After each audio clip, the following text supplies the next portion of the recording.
जूनागढ़ की एक खबर है जहां पर से पटेल केडवनी मंडल से जुड़ा हुआ जो विवाद सामने आया था उसमें अब आखिरकार सुखद समाधान हो गया है, ऐसी जानकारी मिल रही है।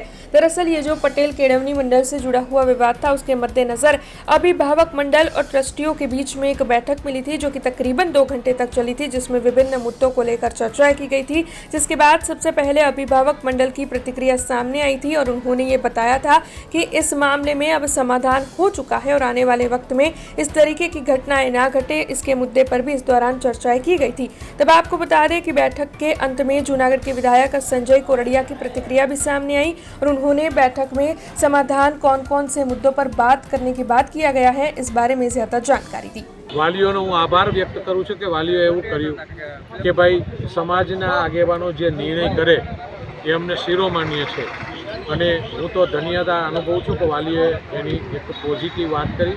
સમાજના આગેવાનો તરીકે એમને એક સારી સંસ્થા માટેની એમની લાગણી રજૂ કરી અને પછી સમાજના આગેવાનો બેઠા અને ખૂબ લાંબી ચર્ચાને અંતે કઈ રીતે સંસ્થા વધારે સારી રીતે ચાલે તો એમના માટે અને આગામી દિવસોની અંદર સંસ્થાને મેનેજમેન્ટ ફરીથી વ્યવસ્થિત રીતે ગોઠવાઈ જાય અને સંસ્થા ખૂબ સારી રીતે ચાલે, ભવિષ્યમાં કોઈ દિવસ આવા બનાવો ન બને એની ગંભીરતા લઈ અને સમાજ એમનું દેખરેખ રાખી અને આ નિર્ણય કરવામાં આવ્યો છે। અને ફરીથી સૌ લોકોએ જે પ્રેસ મીડિયાના લોકોએ પણ જે સહકાર આપ્યો, જે કોઈ સંસ્થા કોઈના રાજીનામાથી કે કોઈના આવવાથી ચાલતી ન હોય છે।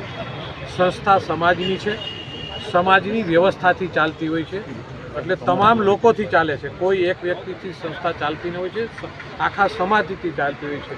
એટલે કોઈનું રાજીનામું આપી દઈ તો સંસ્થા સારી ચાલશે એવું નથી, કોઈ આવી જાય તો પણ સંસ્થા સારી ચાલશે એવું નથી।